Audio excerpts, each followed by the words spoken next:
Hey, I'm Jisoo, and I'm going to tell you where to find the best gear in God of War Ragnarok. Having beaten the game recently, I have taken my time to look for every single item in the game, which is why I can make this video now so that you don't miss out on the good loot and become eventually the God of War you're supposed to be.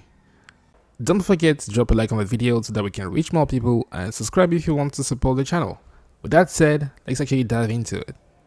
The very first items you definitely want to get your hands on are the Radiant set, which allows you to ramp shift. And if you don't familiar with ramp shift, it just slows down time whenever you perform a last second evade, allowing you to hit enemies while they are trying to hit you, giving you the opportunity to deal even more damage. And you can get those quite early in the game if you head toward the desert part in Alfheim. It's going to be covered. It is going to be a sandstorm, but you want to head toward this place. It's some kind of palace. You're going to defeat some enemies, and upon defeating them, you're going to open a legendary chest, and that's where you find the first piece of armor, the Gauntlets of Radiance, allowing you to already perform a ramp shift. But don't leave Alfheim just yet, because you want to go to the battle where you're going to again fight a bunch of enemies, and upon doing so, you're going to open a chest, and there you will find the waist armor for the armor set, allowing you to extend the duration of the ramp shift up to 1.75 seconds, which is definitely better than the 1 second you had before. Eventually, your adventure will lead you to Midgard, and once you're there and have the proper tool, you're going to find the mystical Heirloom. And that item seems irrelevant at first, but it allows you to awaken some dormant creatures across the 9 realms. Here you can find the location of the mystical Heirloom. I do need to mention though that you want to be somewhat advanced in the main story before you are able to get it, because there's going to be a wall that you can only destroy thanks to a tool you're going to collect through the main story. Upon doing so, the mystical Heirloom is going to be sitting next to that corpse, and upon acquiring that tool, you can then awaken some creatures scattered across the realms. I already made a video about detailing exactly how to use the Heirloom and whatnot, so you're free to check it out. I'm going to link it in the description. But long story short, you awaken 4 trolls, you defeat them, and then you will be able to craft the most defense-oriented outfit, armor set in the game, giving you a lot of defense and also potentially the best stun build in the game. So not only are you able to sustain way more hits, but you're also able to deal a lot of stun damage to bosses. But then you want to go to Svartalfheim, to the Dragon Beach, where you're also going to awaken one more creature, a dragon. That enemy is a powerful one. I recommend being at least level 7 before going against it. It's really strong. And the reason why you want to defeat that dragon is because upon doing so, you're going to get the Jotunheim Force, which is an enchantment which increases all your stats by 6, which is nice. And the Stainborn set is also very good, especially if you play on the hardest difficulty. You're going to be able to tank a lot of damage, and some bosses have a lot of health, so sometimes going full stun is the best thing to do. And don't you worry, you have tools. I also made a video about a stun build. You can also check it out. Like, hey, I really got you covered, so don't you worry about a thing. I got you. Then you want to go ahead and acquire what are potentially the best runic attacks in the game. But in order to do so, you first need to destroy every single eye of Odin. I'm referring to those birds scattered across the realms. You can check on YouTube a video about their location, but upon destroying ravens, you want to frequently visit Niflheim, and by doing so, you will be able to be rewarded depending on how many ravens you destroy. You're going to open some chests and get some gear or runic attacks. The runic attacks I'm referring to are locked behind destroying 28, 38, and 48 ravens, 48 being the max number of ravens in the game, and you then get a runic attack for each weapon you have, and all of those attacks are very good. They have a very wide area of effect, and they deal a lot of damage too, so you definitely want to get them. And if you successfully get all the ravens, you will then go against a secret boss which will reward you with another relic, which is basically giving you, it's going to make you even tankier by granting you an aura of protection, and whenever it is active, you can tank even more hits. So that, coupled with the tanky, the tanky build, you're going to be the almost Mr. Indestructible with the proper build.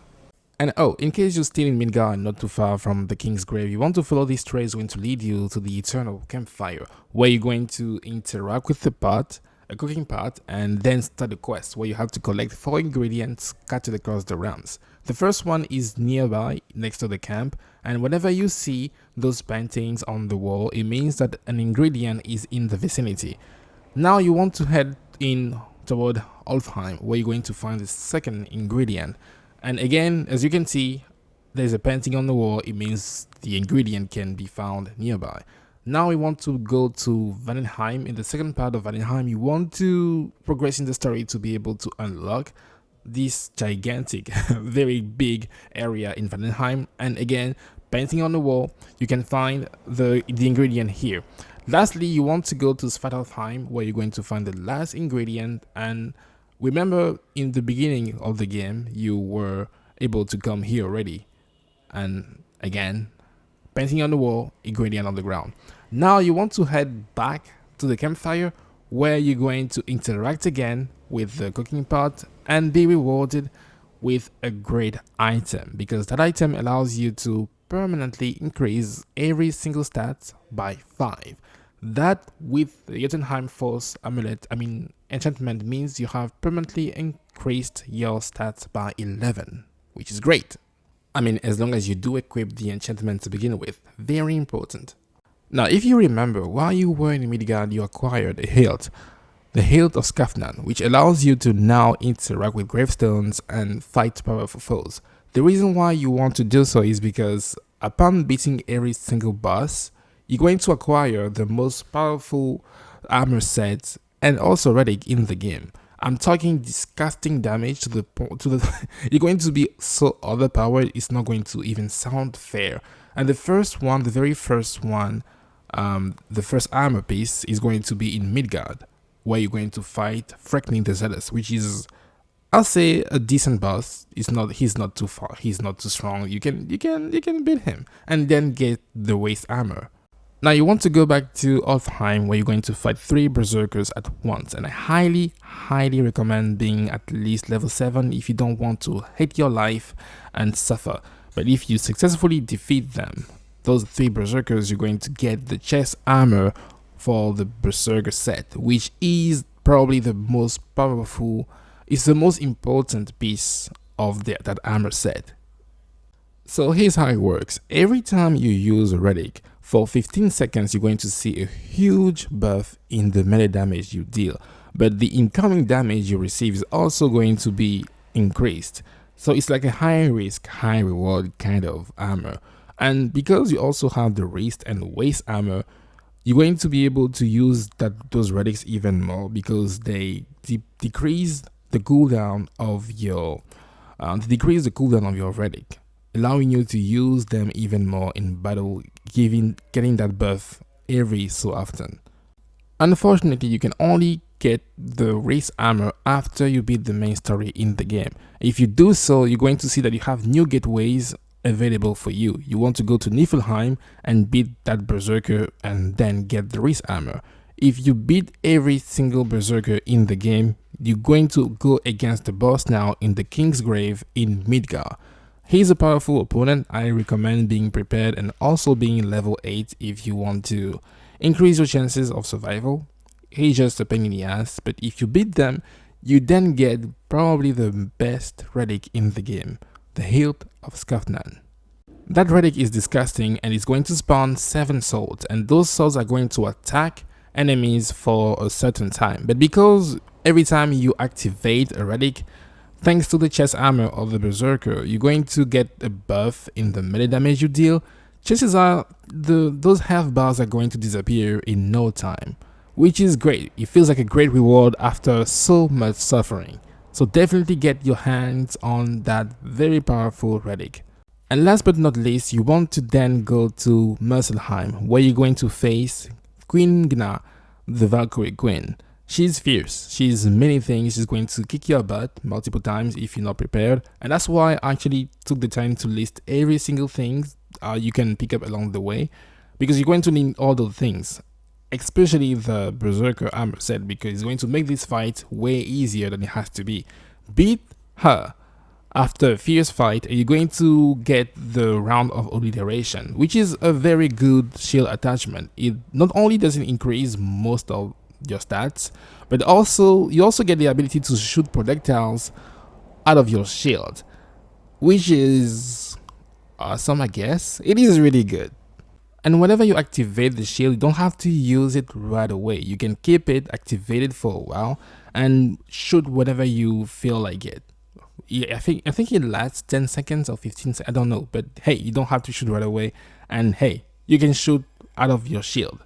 Isn't that awesome? So that's it for today. I think I successfully listed every single item I think is good and is going to make a difference in your runs. So thank you guys for watching. Let me know down below if you think I forgot something, and I'll see you around. Bye bye.